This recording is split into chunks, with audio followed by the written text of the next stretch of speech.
We often hear statements in favor of reparations from the UK to Jamaica, but a recent editorial gave a different perspective, and we invited the author, Fredroy St. Aubin Morgan, a theology graduate of the Northern Caribbean University, to discuss his viewpoint with us, and what a discussion it's going to be. Morning, sir. Good morning. Good morning, Neville. Good morning, Delia. Happy to be here. Why in the first place you wanted to write this article?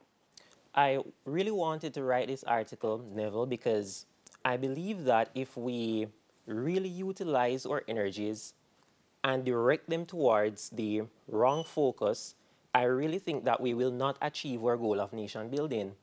I believe that if a house is on fire, my responsibility is to take up my phone, make a phone call to the fire brigade to come and get this house out. But if I am there at the same time talking to someone, engaging in a discussion about something that really took place to my cat years ago, then at the same time, though that may be important, and I don't deny that it's not important what happened to your cat, but the house is on fire. One is way more important than the other. And the importance of it really demands and requires for us to treat it as such. I like the analogy because the way I see it is that my house is on fire, but because of all the things that you have done, I don't have a fire department, and I don't have a phone to call the fire department. So I don't have the resources to stop the house from burning. And I think that's, so for me, that's my viewpoint on reparations. I'm not gonna lie, then I struggle with a lot of the things that you say, because I think one of the things that's rooted in reparations is the idea of just the disadvantage that it's placed us. So how do we move forward if we don't address the disadvantages that still affect us today? Are you suggesting that the disadvantages don't affect us? Well, what I'm not suggesting, Dahlia, I am not saying that the disadvantages aren't there and weren't there. But what I want us to understand is that I think that we have really localized the whole establishment of slavery. And I think that historically, that's an inaccurate approach. And what I mean by this is as follows. We don't never localize wars. We don't localize famines. We don't localize, other great destructive acts of nature. However, for some reason, we have decided to localize slavery. And so because of this whole approach of making something that was universal localized, then we now start having this whole entitlement ideology as if, wow, we were the only ones who were enslaved. But that's really not true historically. If we go all the way back to the most ancient civilization, slavery was being practiced in just about every single human settlement. And history records it, and it's right there. One of the major challenges is that a lot of individuals did not garner their historical understanding from actually historical archives, but instead, they garnered their understanding of history, unfortunately, from movies, such as Alex Haley's popular movies Roots with Kunte Kinte. And I am someone who has had to fight that battle for myself. No, I was a voracious sorry to come and let me take over the interview, but that's all right. Because what you're saying does not give the honor and the respect to the historians in the world and in our own Jamaica that have done their research.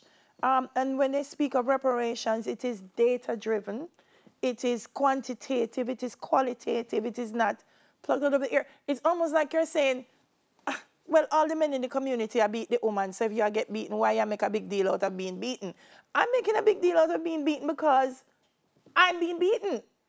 The other women being beaten, that's okay, but I'm being beaten, and I want my justice of being beaten.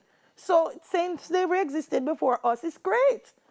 But we went through the experience. We cannot ignore an atrocity that has borne so much impact on us here in the region. Kunta Kinte roots or not. And I appreciate that view, Dahlia, but I respectfully disagree. Oh. And this is the reason why I disagree. I disagree with reparation level by the principle of it.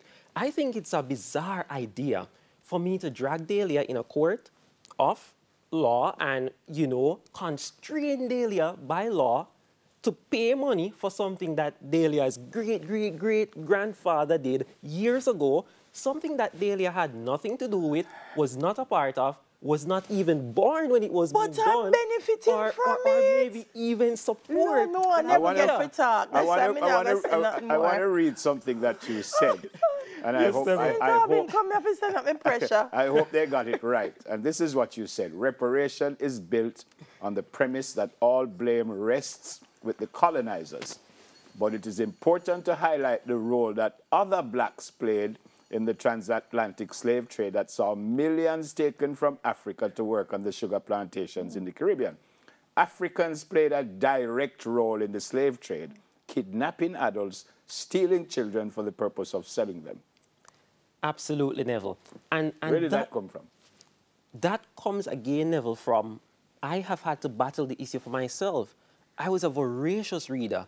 You know, the little nerd in the family who just read books. And I recognized what I was reading was not what my teacher was teaching me or even what I was seeing on the movies. So I recognized something was missing here. And so when I really started to delve deeply into history, I recognized, Neville, that the Europeans could not have been raiding the Gold Coast of Africa, firstly because of the fact that in sub-Saharan Africa, the average lifespan of a European was as less as only a year, 12 months. Are you suggesting that we shouldn't be asking for reparation, or are you suggesting that we're asking the wrong people?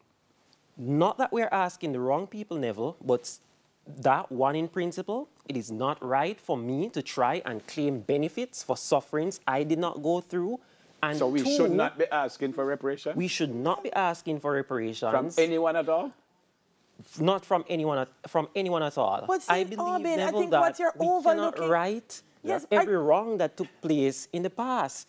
And also, not only do I disagree with it in principle, Dahlia, but I also disagree with it because I think it is I think this issue is impossible to practically implement with any form of equity on the part of those who are supposed to give or those who are supposed to receive. Now, look at it, Neville and Dahlia. Who will we ask to give us this reparation? Should we ask the British who had insured slave companies like the African Royal Company? Should we ask the Portuguese who were the first ones to raid, you know, the Senegalese coast, and they captured so many slaves, even way more than the British? Or should we ask the Africans? Right, who should we ask? Right, but it's coming down to demand and supply, though. Right. I hear you that slavery existed in Africa prior to the colonization of where we are. That's not what we're claiming, though. What we are claiming is that because the Europeans established an economic system of slavery, if the Africans weren't being paid, they wouldn't be catching us, not in the quantities that they were, and then moving us somewhere where years after, I think what you're missing, St. Aubin, is that the idea of reparations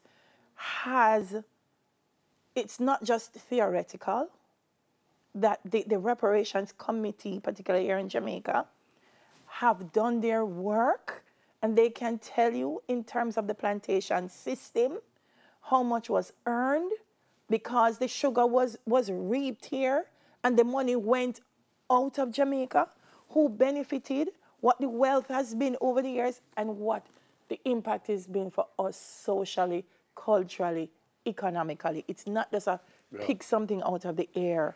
So I really... Yeah, we have to go to news, unfortunately, because I could have this discussion for a longer time. It is good to see you. I appreciate the fact that you have an opinion that is probably different from everyone else. Yes. And I appreciate you coming and sharing that opinion with us. Appreciate it, Stay Neville. safe. Great to meet you. St. Aubin, I forgot to take my pressure tablet. You know, you have a name like Sir Garfield Sobers. He's Garfield St. Aubin Sobers. And this is Fredoy St. Aubin Morgan, a theology graduate of the Northern Caribbean University.